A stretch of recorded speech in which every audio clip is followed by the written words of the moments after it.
आज हम लोग बात करेंगे आर्थिक वाणिज्यिक परिदृश्य पर। ठीक है, आर्थिक वाणिज्यिक परिदृश्य पर बात करेंगे। और आर्थिक वाणिज्यिक परिदृश्य में सबसे पहली जो इंफॉर्मेशन है, सबसे पहले जो दिया हुआ है वह आरबीआई की मौद्रिक नीति के बारे में। किसके बारे में? आरबीआई की मौद्रिक नीति के बारे में। आरबीआई की मौद्रिक नीति, ठीक है। मौद्रिक नीति आरबीआई जो जारी करती है वह कितने महीने पर? 2 महीने पर, यानी वर्ष में कितनी बार हो गई? 6 बार। तो इस बार जो जारी की गई है वित्तीय वर्ष के शुरुआत में ही 5 अप्रैल 2024 को। कब जारी की गई है? 5 अप्रैल 2024। वित्त वर्ष हमारा 1 अप्रैल से शुरू होता है ना, 5 अप्रैल 2024। पीटी में कुछ भी पूछा जा सकता है। को मौद्रिक नीति की घोषणा की गई है। ये क्या है? पहली द्वैमासिक है। इसका काल कब से कब तक रहेगा? पहली द्वैमासिक किस ईयर के लिए? 24-25 के लिए। क्लियर है? पहली द्वैमासिक समीक्षा है यह आरबीआई ने जो जारी किया है। और इसमें कहा गया है कि ये लगातार 7वीं बार ऐसा है जबकि रेपो रेट में परिवर्तन आरबीआई ने नहीं किया है। यूं कहिए किसी चीज में परिवर्तन नहीं किया। रेपो रेट कितना रखा है बताइए? Repo rate 6.50%। Reverse repo rate कितना है? 3.35%। अब ये रेट्स के बारे में रिवर्स रेपो रेट किसे कहते हैं ये सब बता चुके हैं कई बार। इसके बाद है standing deposit facility rate, SDF rate जिसको कहते हैं। एसडीएफ रेट क्या है? कितना है? 6.25।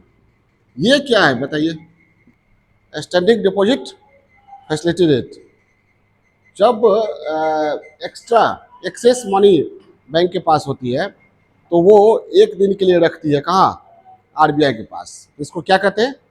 Standing deposit facility. 1 दिन के लिए पार्किंग करती है आरबीआई के पास, स्टैंडिंग डिपॉजिट फैसिलिटी। और 1 दिन के लिए जब आरबीआई से लेती है, ठीक है, तो उसको एमएसएफ कहते हैं, मार्जिनल स्टैंडिंग फैसिलिटी रेट। ये कितना है? 6.75। और आरबीआई जानते हैं रेपो रेट क्या है?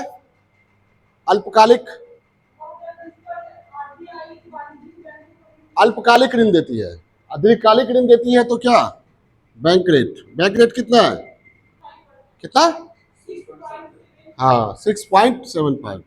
एमएसएफ और बैंक रेट क्या है? सेम है ना? और सीआरआर कितना है?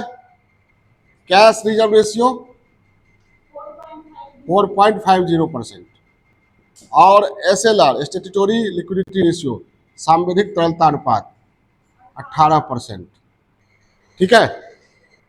Standing deposit facility rate, marginal standing facility rate, ये सब जानते ही हैं। एसडीएफ बता दिया मैंने क्या है। 1 दिन के लिए बैंक जब जमा करता है, एक्सेस मनी को पार्क करता है कहाँ? आरबीआई के पास। ठीक है। और आरबीआई मौद्रिक नीति में यह भी बताती है ग्रोथ रेट कितना रहने की संभावना है। ठीक है, 24-25 में यह वृद्धि कितना है? 7% रहने का अनुमान है। और बीते वित्तीय वर्ष में 7.6। आरबीआई यह भी बता रही है क्या 2023-24 में कितना रहा ग्रोथ रेट में? Growth rate 7.6। और 2024 में आरबीआई के अनुसार 24-25 में 7%। ठीक है, ये मोटा मोटी है आरबीआई ने अपनी मौद्रिक नीति में कहा है। क्लियर है? ये बताया गया है, ये रिजर्व बैंक की नीतिगत दरों में कोई बदलाव नहीं है। देख रहे हैं ये बढ़ते गया। फरवरी से रेपो रेट में बढ़ा। ये मैप जो है यहाँ पर देख रहे हैं ना, क्या है? फरवरी से बढ़ते गया ना रेपो रेट। बढ़ के कहाँ पर आया? अरे 6.50 पर आया ना, ये बढ़ रहा है, डेट नीचे दिया हुआ है, दिया हुआ है, सबके सामने किताब है, तब भी दिक्कत हो रही है। नीचे डेट है, बढ़ा यहाँ तक, उसके बाद एकदम क्या स्ट्रेट लाइन है? स्ट्रेट लाइन मतलब क्या? नहीं बढ़ाया गया लगातार 7वीं बार, इसमें क्या समझने में दिक्कत हो रही है? रेड वाला देखिए CRR है, और ग्रीन वाला क्या यहाँ पर ग्रीन ग्रीन ग्रीन का दिया है। हाँ ठीक है, इसके बाद हम लोग चलते हैं, ये भारतीय रिजर्व बैंक की मौद्रिक नीति समिति होती है, जो मौद्रिक नीति के बारे में विचार करती है। तो मौद्रिक नीति समिति में कितने सदस्य होते हैं? देखिए उधर 6 सदस्य, याद रखिएगा। 3 सरकार द्वारा मनोनीत होते हैं और 3 RBI के लिए। RBI के कौन कौन होते हैं? चेयरमैन होते हैं, गवर्नर, डिप्टी गवर्नर और एग्जीक्यूटिव डायरेक्टर। एग्जीक्यूटिव डायरेक्टर कौन है? राजीव रंजन। गवर्नर कौन है? शक्तिकांत दास। और डिप्टी गवर्नर कौन है? माइकल देवव्रत राय। क्लियर है? पहली मौद्रिक नीति समिति की बैठक कब हुई? 3 से 5 अप्रैल 2024, और 5 अप्रैल को जारी कर दी गई। अब दूसरी होगी कब? जून में। क्लियर है? तो ये पहला इंफॉर्मेशन ये था मौद्रिक नीति के बारे में। दूसरा इंफॉर्मेशन है 2023-24 में 61,915 करोड़ इनिशियल पब्लिक ऑफर्स द्वारा प्राथमिक बाजार से कंपनियों द्वारा ऋण जुटाए गए। IPO समझते हैं? इनिशियल पब्लिक ऑफर क्या होता है? फर्स्ट टाइम कोई कंपनी पूंजी उगाने के लिए अपना शेयर जारी करती है सीधे तक, उसे क्या कहते हैं? IPO, initial public offer. ये इनिशियल पब्लिक ऑफर के जरिए 2023-24 में कंपनियों द्वारा कितना जुटाया गया? कितना? 61,915। ठीक है, इसमें दिया गया है BSE का सेंसेक्स, उसके बाद NSE का निफ्टी वगैरह के बारे में दिया हुआ है, और 76 कंपनियों के शेयर मार्केट में आए। क्लियर है? तो ये जो है, इसमें बहुत इंपॉर्टेंट ये नहीं है, ये IPOs के बारे में लगभग अभी तो तक तो नहीं लगता ही कहीं पूछा गया हो। हाँ, IPO समझिए क्या है। ठीक है, IPO क्या है? पहली बार कोई कंपनी पूंजी उगाने के लिए अपना शेयर जारी करती है, तो इनिशियल पब्लिक ऑफर, इनिशियल नाम ही है, ठीक है, उसमें कोई खरीद सकता है। तो IPO के जरिए कितना जुटाया गया ये रटने की जरूरत नहीं है। ठीक, उसके बाद है ये 2023-24 में क्या कितना जुटाया गया? अगर चाहे तो आप याद रख सकते हैं, केवल हेडिंग जो दिया हुआ है कितना? 61,915 करोड़ रुपए। दूसरा इंफॉर्मेशन यही है, IPOs के जरिए कंपनियों ने कितना जुटाया 23-24 में? 2023-24 में कितना जुटाया? 61,915 करोड़ क्या रुपये। क्लियर है? ठीक है, क्या कोई दिक्कत? और शेयर बाजार का इंडेक्स तो जानते ही हैं, उसके बारे में दिया हुआ है। BSE का क्या है? सेंसेक्स। NSE का नहीं जानते हो? निफ्टी। ठीक है, उसके बाद यहाँ पर 2023-24 में फिर दिया हुआ है, भारतीय पूंजी बाजार में 2 लाख करोड़ से अधिक का विदेशी पोर्टफोलियो निवेश 2023-24 में। तीसरा इंफॉर्मेशन, 2 लाख करोड़ से अधिक, कितना बताइए? FPI या PFI कह सकते हैं, फॉरेन पोर्टफोलियो इन्वेस्टमेंट। 2023-24 में इन्वेस्टमेंट कितना? 2 लाख करोड़ से अधिक। बस इतना ही याद रखिए, ये आपको एनालिसिस में काम आ सकता है कि ये FPI जो है 2 लाख करोड़ से अधिक है, ये बताता है कि भारतीय बाजार के प्रति विदेशी निवेशकों की विश्वसनीयता मजबूत है। समझ में आ रही बात? फॉरेन पोर्टफोलियो इन्वेस्टमेंट किसे कहते हैं? फॉरेन पोर्टफोलियो इन्वेस्टमेंट किसे कहते हैं बताइए? जब कोई ये कंपनियों के शेयर में, डिवेंचर में, शेयर बाजार के जरिए निवेश किया जाता है, तो इसे क्या कहते हैं? Foreign portfolio investment. ठीक है, और विदेशी प्रत्यक्ष निवेश किसे कहते हैं? जब कंपनियों की प्राथमिक पूंजी में 50% से ज़्यादा नहीं, कंपनियों के टेक्नोलॉजी में, कंपनियों के प्लांटेशन में, कंपनियों की स्थापना में, इस्टेब्लिशमेंट में, फॉरेन डायरेक्ट इन्वेस्टमेंट। नहीं समझे? कंपनियां स्थापित हो रही है, लगाई जा रही हैं, उसी समय जमीन में, तकनीक में, मशीन में जो इन्वेस्टमेंट होता है वो हो गया फॉरेन डायरेक्ट इन्वेस्टमेंट, प्रत्यक्ष। और कंपनियां जो शेयर जारी करती है, डिवेंचर जारी करती है शेयर बाजार में, तो ये शेयर आप खरीदते हैं तो आप इन्वेस्टमेंट डायरेक्ट कर रहे हैं? नहीं, इनडायरेक्ट कर रहे हैं शेयर के खरीद के। और आपको जमीन पर प्रॉफिट हो या लॉस हो उससे कोई मतलब नहीं, आपको जो प्रॉफिट हुआ उसमें आपको चाहिए हिस्सा। क्लियर है? लेकिन एफडीआई जो है वो, अच्छा शेयर को आप बेचकर भाग सकते हैं, लेकिन एफडीआई जो करता है वो जल्दी भाग नहीं सकता है। ठीक है, कोई दिक्कत? वित्तीय परिसंपत्तियों में जब निवेश किया जाता है तो उसको कहते हैं फॉरेन पोर्टफोलियो इन्वेस्टमेंट। तो 2 लाख करोड़ से अधिक का निवेश हुआ है 2023-24 में। ये बताता है कि भारतीय शेयर बाजार की साख क्या है? मजबूत है। आईपीओ के जरिए भी जुटाए गए, यानी भारतीय वित्त बाजार ठीक ठाक स्थिति में है।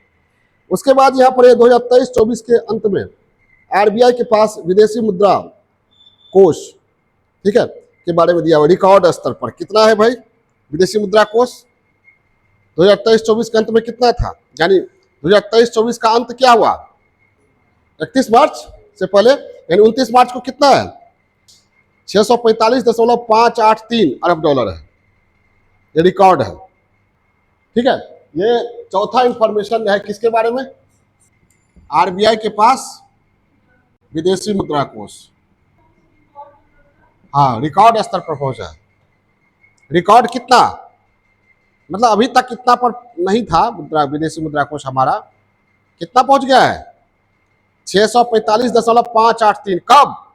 29 मार्च 2024। 29 मार्च 2024, यूं कह सकते हैं बीते वित्तीय वर्ष के अंत में। नहीं है, 31 मार्च को ये खत्म होना बीते वित्तीय। कितना? 583 क्या अरब डॉलर। ये आप दे सकते हैं रिकॉर्ड स्तर पर कि अर्थव्यवस्था की स्थिति ठीक ठाक है। ये सारा इंफॉर्मेशन क्या बताता है? ये भारतीय इकोनॉमी के एनालिसिस के लिए के विश्लेषण के लिए भारत की अर्थव्यवस्था की क्या दशा है आप कह सकते हैं। ठीक है, आरबीआई कहती है कि 7% ग्रोथ रेट रहेगा 24-25 में, यानी ठीक है स्थिति, तभी तो वो समीक्षा करके बताई है। ठीक है, आईपीओ के जरिए 61,915 करोड़ रुपए जुटाए गए हैं, ठीक ठाक है। ठीक है, विदेशी निवेशकों का विश्वास जमा हुआ है, तभी तो फंड पोर्टफोलियो इन्वेस्टमेंट में कितना हुआ है? 2 लाख करोड़ से अधिक। आरबीआई पास विदेशी मुद्रा कोष रिकॉर्ड स्तर पर पहुंच गया है, यानी इतना पहले कभी नहीं था। कितना पहुंच गया? 645.583। अब अगर पूछा जाता है आपसे कि भारतीय अर्थव्यवस्था की स्थिति बताइए वर्तमान में, यही सब ना बताइएगा। क्लियर है? स्थिति ठीक ठाक है, संतुलित है, विदेशी मुद्रा भंडार की स्थिति भी ठीक है, शेयर बाजार की स्थिति भी ठीक है, बैंकिंग सेक्टर की स्थिति भी ठीक है, आरबीआई का अनुमान भी ठीक ठाक। क्लियर है? ऐसे पढ़िए, फैक्चुअल की तरह नहीं। और इसमें बहुत सारा ऐसा इंफॉर्मेशन है जो रटिएगा तो दिमाग में रहेगा भी नहीं, और रटने की जरूरत भी है। एसडी अब बताते हैं विदेशी मुद्रा कोष अभी हम खत्म कर किया। अब विदेशी मुद्रा कोष में ये विदेशी मुद्रा परिसंपत्तियां होती है, फॉरेन करेंसी एसेट, वो कितना का है? फॉरेन करेंसी एसेट, विदेशी मुद्रा कोष में फॉरेन करेंसी एसेट कितना है? 570.618 अरब डॉलर, 570.68 अरब डॉलर। ठीक है, फॉरेन करेंसी एसेट, विदेशी मुद्रा परिसंपत्तियां, जैसे डॉलर हुआ, येन हुआ, युआन हुआ, वगैरह वगैरह। विदेशी मुद्रा कोष में याद रखिएगा उसके 4 घटक होते हैं, यहाँ पर दिया हुआ है ना, कभी कभी पूछा जाता है और हाल ही में पूछा भी गया है ना। ठीक है, उससे पहले भी मैंने पढ़ाया था कई बार। विदेशी मुद्रा कोष के 4 घटक, एक क्या? विदेशी मुद्रा परिसंपत्तियां, फॉरेन करेंसी एसेट्स, उसके बाद बुलियन यानी गोल्ड। गोल्ड कितने का है? 52.160 अरब डॉलर सोना। 52.160 है ना, 160 अरब डॉलर। ठीक है। और एसडीआर, एसडीआर कितना है? स्पेशल ड्राइंग राइट, एसडीआर 18.145 अरब डॉलर, 145 अरब डॉलर। ठीक है। एसडीआर क्या है? देखिए, आईएमएफ में सदस्य देशों का अंशदान होता है, समझ में आई बात? आईएमएफ में सदस्य देशों का क्या होता है? अंशदान होता है, समझ में आई बात? तो उसके अंशदान समझे ना, जो जमा करता है अपना, भारत का है या अमेरिका का है वगैरह वगैरह, उस अंशदान के बदले आईएमएफ सदस्य देश को समय पड़ने पर ये एसडीआर देती है, ताकि वो अपना विदेशी मुद्रा संबंधी जो घाटे हैं उसकी पूरी पूर्ति कर सके। समझ में आई बात? समझ में आ गई बात? यही क्या हुआ? SDR, special drawing right. इसे पेपर गोल्ड भी कहा जाता है, गोल्ड। समझ में? क्लियर है? एसडीआर समझ गए क्या? हाँ, आईएमएफ के सदस्य देशों, आईएमएफ अपने सदस्य देशों को अंशदान के समतुल्य ये पत्र जारी करती है, जिसके आधार पर वह विदेशी मुद्रा परिसंपत्ति जुटा सकता है। ठीक है, अपने आयात निर्यात या व्यापार घाटे, विपरीत भुगतान संतुलन को दूर कर सकता है। उसे क्या कहते हैं? एसडीआर। एसडीआर को क्या कहते हैं? पेपर गोल्ड, स्वर्ण पत्र, ये एसडीआर हुआ। और मुद्रा कोष के पास रिजर्व कितना है? 4.660। आईएमएफ के पास रिजर्व, मुद्रा कोष के पास रिजर्व ये कितना है? 4.660 अरब डॉलर। ठीक है, ये चार चीज होता है। क्लियर है? कोई दिक्कत? आगे बढ़े तो याद रखिएगा, रिकॉर्ड स्तर पर पहुंच गया हमारा विदेशी मुद्रा भंडार। कहां तक पहुंचा? 645 अरब डॉलर के आंकड़े को पार किया। तो अगर पूछा जाए उदारीकरण की क्या उपलब्धि रही, ठीक है, उसमें एक पॉइंट यहां दे सकते हैं। एलपीजी के दौर की क्या उपलब्धि रही? जब एलपीजी हमारे यहाँ शुरू हुआ था तो विदेशी मुद्रा भंडार, विदेशी मुद्रा कोष बिल्कुल खाली था, जानते हैं ना? कुछ ही सप्ताहों के आयात बिल को चुकाने के लायक आरबीआई के पास था। तो वहां से कहां तक पहुंच गए हम लोग? 645 अरब डॉलर तक। यानी स्थिति ठीक ठाक है, घबराने की जरूरत नहीं है, जबकि हम लोगों ने बहुत कुछ झेला। चलते ये विदेशी मुद्रा कोष से संबंधित था। उसके बाद आइए, नेक्स्ट इंफॉर्मेशन है रक्षा निर्यात 2023-24, बहुत महत्वपूर्ण इंफॉर्मेशन। चौथा इंफॉर्मेशन रक्षा निर्यात से। रक्षा निर्यात से आप लोग पिछले दिनों पढ़ चुके हैं, इंफॉर्मेशन जान चुके हैं, आप लोग के पास सूचना भी होगी कि हथियारों का सबसे बड़ा आयातक देश कौन है? भारत है। तो आयातक देश के रूप में भारत सर्वोच्च स्थान पर है। लेकिन भारत विगत दिनों, भारत ने अपनी छवि को बदलने का प्रयास किया है। आयातक की जगह भारत आत्मनिर्भरता की ओर अग्रसर है और भारत अब निर्यात पर भी जोर दे रहा है। ठीक है, रक्षा के क्षेत्र में सबसे बड़ा आयातक कौन है अभी पूरे विश्व में? भारत है। लेकिन अब भारत अपने इस छवि को बदलकर निर्यातक के रूप में उभरने का प्रयास कर रहा है और आत्मनिर्भरता प्राप्त करने का प्रयास कर रहा है। आत्मनिर्भर मतलब किसमें? रक्षा क्षेत्र में। क्लियर है? और इस दिशा में बहुत महत्वपूर्ण सफलता मिली है। एक रक्षा मंत्रालय का जो आंकड़ा है वह 2023-24 में 2.63 अरब डॉलर, 2023-24 में 2.63 अरब डॉलर का रक्षा निर्यात भारत के द्वारा किया गया। कितना? 2.36 है, 63 है, 63 है। ठीक है, 2.63 अरब डॉलर का निर्यात किया गया, जो 2013-14 के तुलना में 31 गुना अधिक था। जो 2013-14 की तुलना में 31 गुना अधिक था। ठीक है, 23-24 में 13-14 की तुलना में कितना अधिक था? 31 गुना। इसी तरह 2022-23 में जितना निर्यात किया गया वो 32 गुना अधिक, 32.5% ज़्यादा था पिछले वर्ष से। ये डेटा याद रखिए कि 2013-14 में हमारा रक्षा निर्यात जितना था उसका 31 गुना रक्षा निर्यात 2023-24 में हुआ। कितना हुआ? 2.63 अरब डॉलर। और 23-24 में भारत ने रक्षा उपकरण 84 देशों को बेचा। कितने देशों को? 84 देशों को। जैसे फिलीपींस है, रसिया तक को भी भारत ने दिया। जिस रूस से भारत खरीदता रहा है उसको भी बेचा। संयुक्त अरब अमीरात है, सऊदी अरब है, इटली है, इजराइल को भी बेचा भारत ने। और सबसे महत्वपूर्ण फिलीपींस। कौन? सबसे महत्वपूर्ण फिलीपींस को क्या दिया? पिछले दिनों आप लोग पढ़े थे, ब्रह्मोस। फिलीपींस को लगभग 37 करोड़ डॉलर का क्या दिया? ब्रह्मोस। इसका पहला सेट डिलीवरी हो चुका है, पिछले दिनों आप पढ़े थे आप लोग। तो ये make in India in defence, make in India की सफलता है। क्या, किसकी सफलता है? मेक इन इंडिया, रक्षा क्षेत्र में मेक इन इंडिया। ठीक है, इससे जुड़ा हुआ सवाल पूछा भी गया है यूपीएससी में, बीपीएससी में। रक्षा क्षेत्र में एक बहुत बड़ी चेंजिंग आ रही है भारत में आज़ादी के बाद से। आज़ादी के बाद से भारत क्या रहा है? केवल आयात तक रहा है, लेकिन अब क्या है? निर्यातक के रूप में तेजी से उभर रहा है। 13-14 की तुलना में कितना? 31 गुना ज़्यादा। ठीक है, इसके बाद 2023-24 में नेक्स्ट इंफॉर्मेशन जो है वह इंफॉर्मेशन, ये इंफॉर्मेशन केवल कंसेप्ट ले लीजिए, डाटा लेने की जरूरत नहीं है।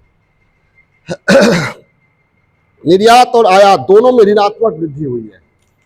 मतलब 2023-24 में वस्तु और सेवा, पेज नंबर 22 पर देखिएगा, बॉक्स में वस्तु और सेवा का निर्यात आयात दिया हुआ है। दिया हुआ है पेज नंबर 22 पे। ठीक है, वस्तु और सेवा के आयात निर्यात। तो इसमें वस्तु में क्या दिखाया गया है? 23-24 का देखिए, 437.06 अरब डॉलर का क्या हुआ? निर्यात। आयात कितना हुआ? 677.24 अरब डॉलर का, यानी घाटा हुआ ना। जितना हम लोगों ने बेचा उससे ज्यादा हम लोगों ने खरीदा, यानी कितना का घाटा हुआ? -240.17 अरब डॉलर।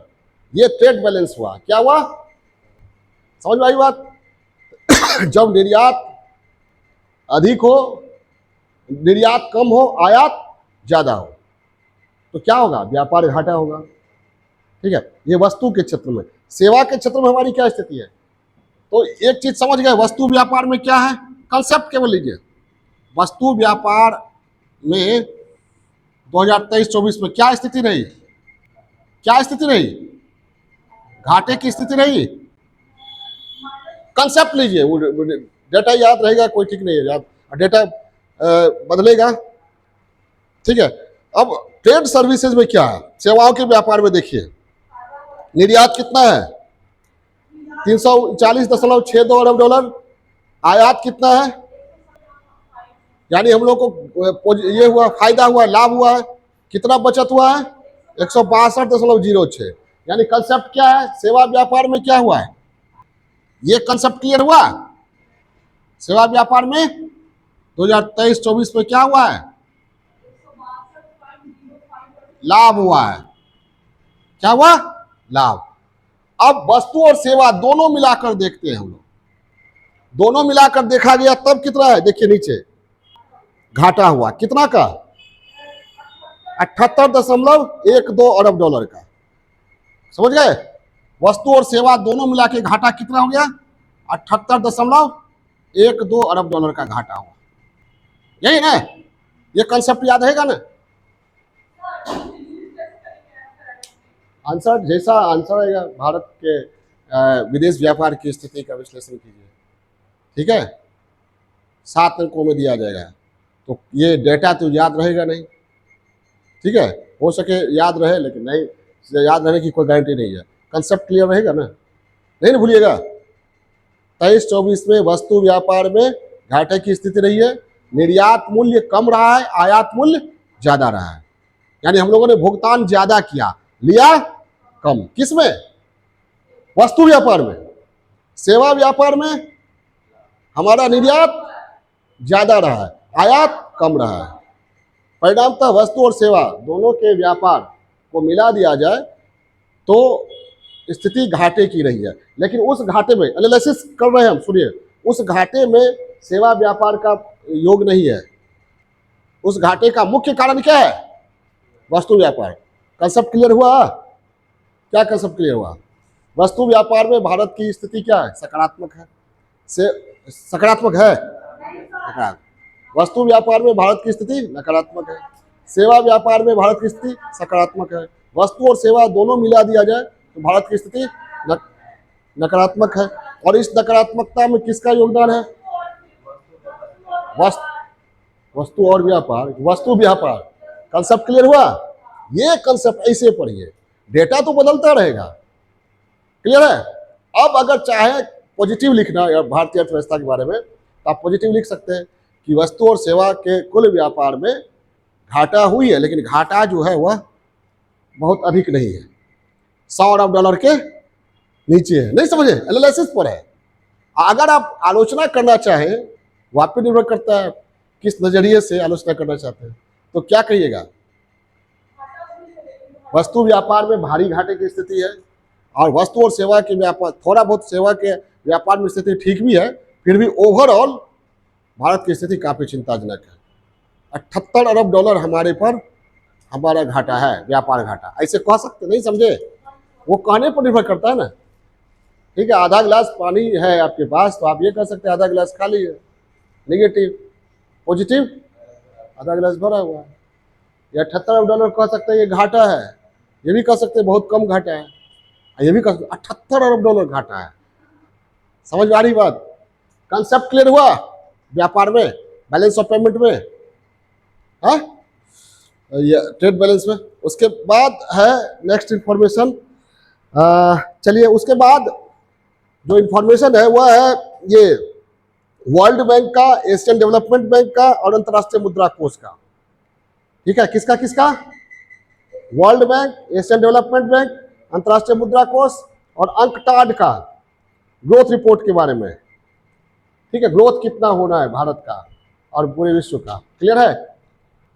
ठीक है, चलिए अब हम लोग नेक्स्ट इंफॉर्मेशन पर चलते हैं। नेक्स्ट इंफॉर्मेशन कौन सा होगा? छठा होगा।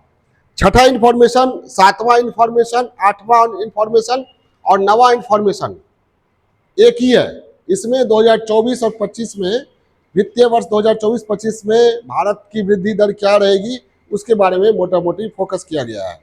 और सब में कहा गया है कि सबसे तेज गति से बढ़ने वाली अर्थव्यवस्थाओं में सबसे ऊपर रहेगा कौन?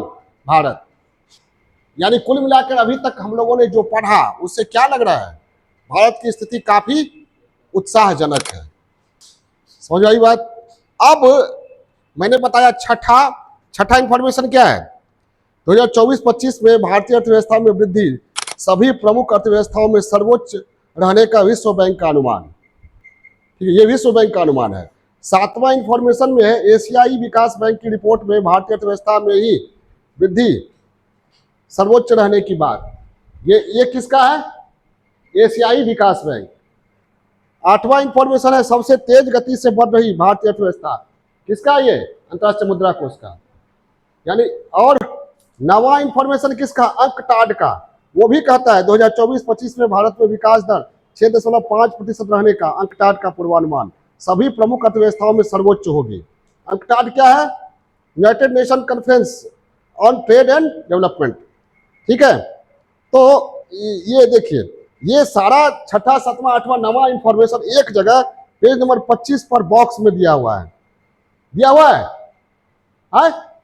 तो हम लोग एक ही बात देखते हैं। तो छठा इंफॉर्मेशन, सातवां इंफॉर्मेशन, आठवां इंफॉर्मेशन, नवा इंफॉर्मेशन को एक साथ समेटते हैं।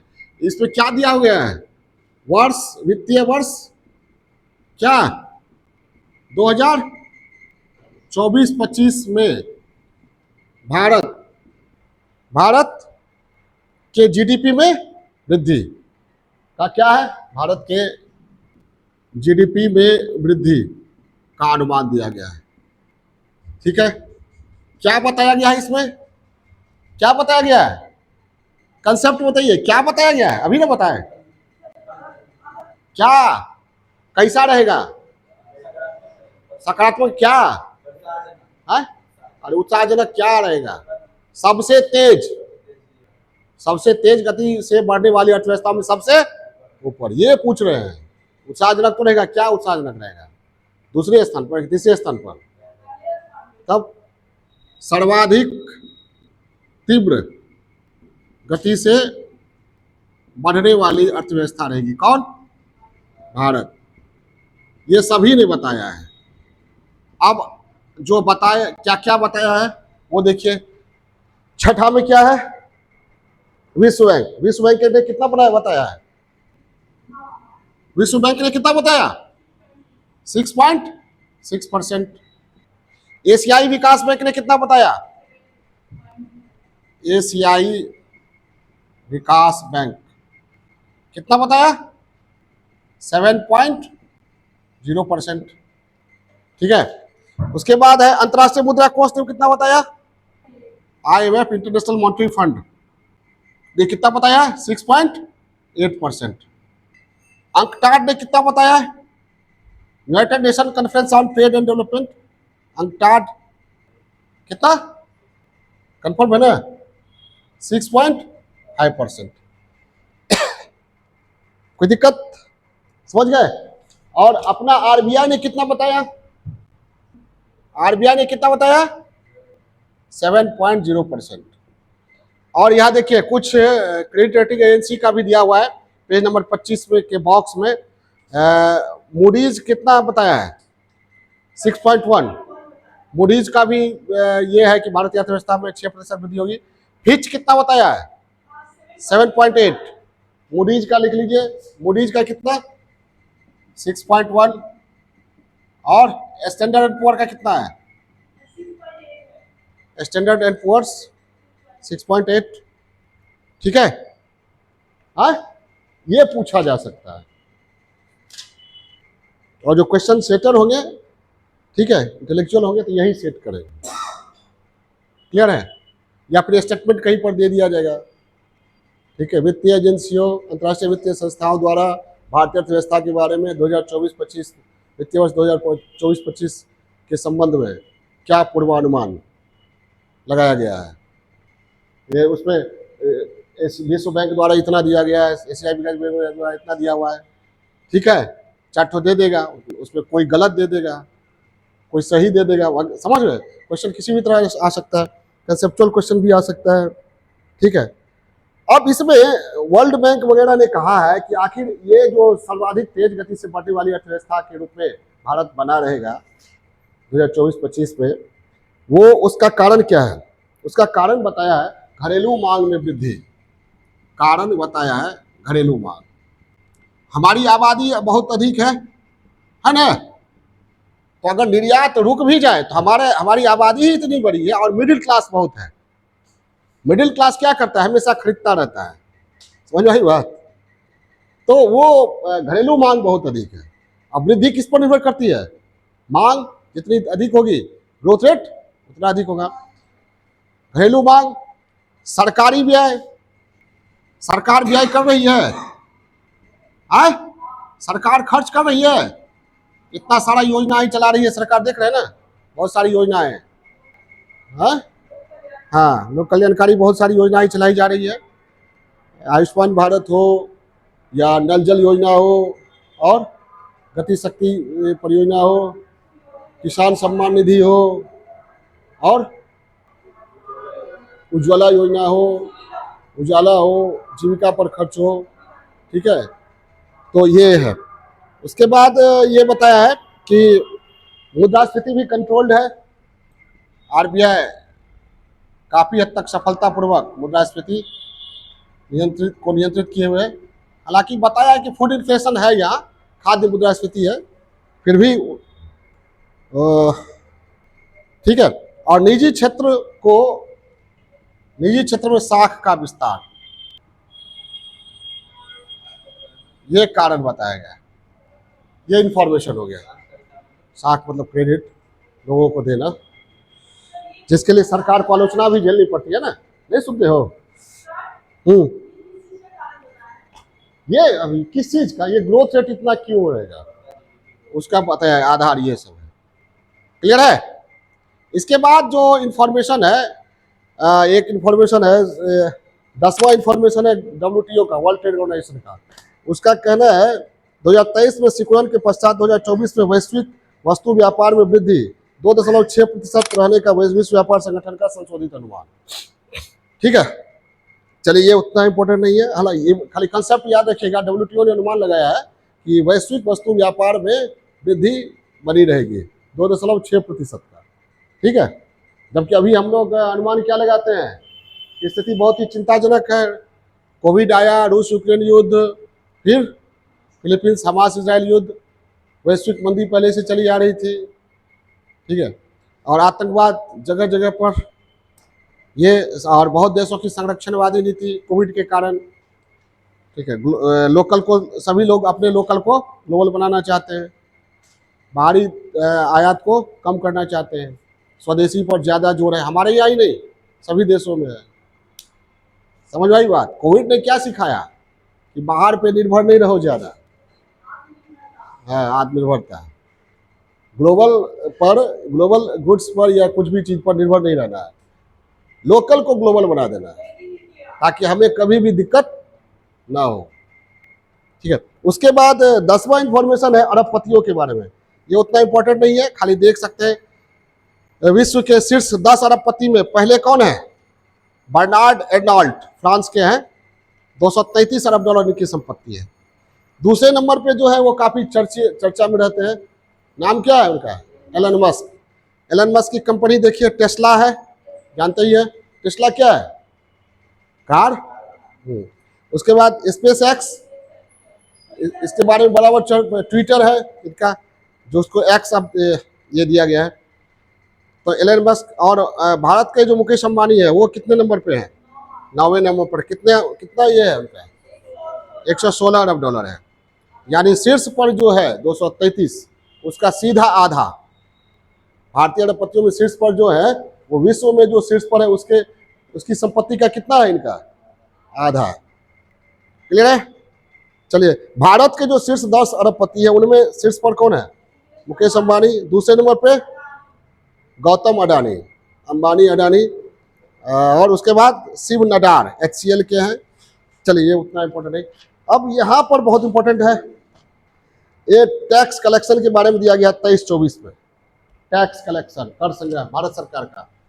सबसे लास्ट इंफॉर्मेशन कितना, ये क्या होगा, 9वां 10 11वां इंफॉर्मेशन ना, 11वां इंफॉर्मेशन पेज नंबर 26 पर बॉक्स में है। 11वां इंफॉर्मेशन, टैक्स कलेक्शन, कर संग्रह, टैक्स कलेक्शन, कर संग्रह कितना है 2023-24 में।